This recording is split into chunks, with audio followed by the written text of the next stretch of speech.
10 steps to help you get a great night's sleep. How did you sleep last night? I had a great night's sleep, but when I woke up I thought what a powerful effect a great night's sleep has on your metabolism, and I wanted to share with you some ideas about how to get a better night's sleep. Now my idea of a great night's sleep is one in which you sleep soundly and wake fully refreshed and full of energy. During a great night's sleep you rarely, if ever, think about your troubles, you never think about the news, and you usually fall asleep within 10 minutes of your head hitting the pillow with positive thoughts in your mind. Also, a key factor in determining if you had a great night's sleep is if you dream positive or fun dreams. Because if your night full of bad or stressful dreams, then you're most certainly tossing and turning throughout the night and not getting a restful sleep. Why is it so important to get quality sleep each and every night? Your body and your mind break down and get worn out from stress during the day. The only time that your body and your mind repair themselves and rejuvenate is when you're sleeping. But it's important to note here that restful sleep is the key. Tossing and turning all night or waking up every few hours is not considered restful sleep. I recently read an article that made it to my research center that stated the facts about how snoring affects your sleep and your health. People who snore tend to disrupt their sleep, on average, 300 times each night. Now that's not a restful night's sleep. Now think about it this way for a moment. If you've been under stress lately, or if your mattress sucks, or if you just plain haven't been able to sleep well for the past few weeks or months, then you haven't given your brain or your body the time it needs to repair itself. So you actually start each and every day a little bit less focused and less metabolically healthy than the previous day. Don't try to catch up on your sleep. People tell me all the time that they know that they don't get enough sleep during the week, but they catch up on the weekends. Let me put an end to that myth right now. That does not work. Your body and your mind need a regular sleeping pattern to repair and rejuvenate. Without it, you're actually deteriorating yourself rather than re-energizing yourself. So what's considered enough sleep? Generally speaking, everyone should strive to get 8 hours of restful sleep. Now if you eat a very healthy diet and exercise properly, and give yourself a few mental breaks during the day, and if you sleep like a baby and awaken fully refreshed every day, then you might be the type of person who can get away with less sleep, maybe 6 hours each night. On the other hand, if you experience extraordinary amounts of stress each day, mental or physical, then you'll need more than 8 hours. A marathon runner, for example, tends to put her body through a lot of stress each day. That person needs more than just 8 hours because their body needs more repair time than normal.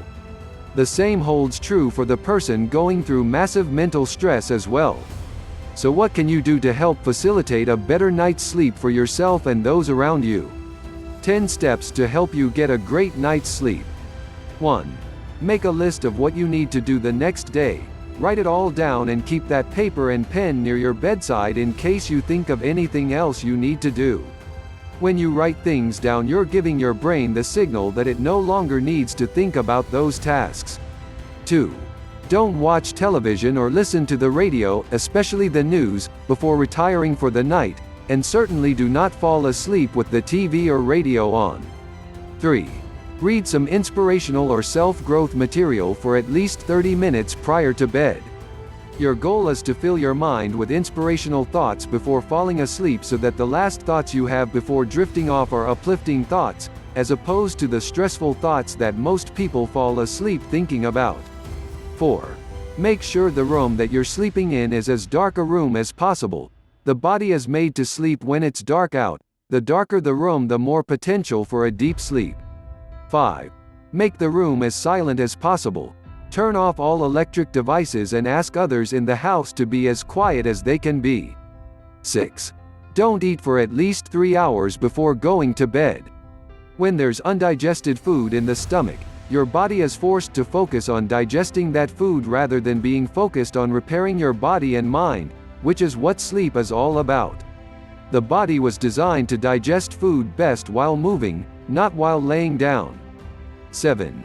Try to go to bed at approximately 10 p.m. and awake at approximately 6 a.m. In Ayurvedic medicine, it's believed that there are cycles that are the most conducive for certain activities. Going to bed at 10 p.m. and arising at 6 a.m. appears to allow the body to rest the deepest, rejuvenate the most, and give the person the most energy throughout the day. 8. Don't take drugs or vitamins, herbs that are supposed to help you sleep, unless required by your physician. Most of these artificial sleeping aids do nothing more than deaden your senses. The goal of sleep is to give your body the time and means to repair itself and prepare for the coming day. When you drug yourself to sleep, every system in your body is slowed down, including all those systems that are responsible for repairing you. 9. Make sure that there's a fresh air supply in the room. The air indoors is said to be some of the most toxic air around. When you sleep, you're only able to breathe in the air that surrounds you in your enclosed bedroom. Try opening a window. If it's cold outside, then just open the window a crack. The fresh air that comes in while you sleep will help your body repair itself because you'll have access to cleaner, more oxygenated air. 10. During the day, do 60 minutes of mild exercise. If you don't have time to do 60 minutes in a row, then break it up into 2 to 30-minute sessions, or 3 to 20-minute session, or 6 to 10-minute sessions. Just get a full 60 minutes in. The best exercise when talking about general health and preparing your body for a great night's sleep is walking. I wish you the best night's sleep tonight and every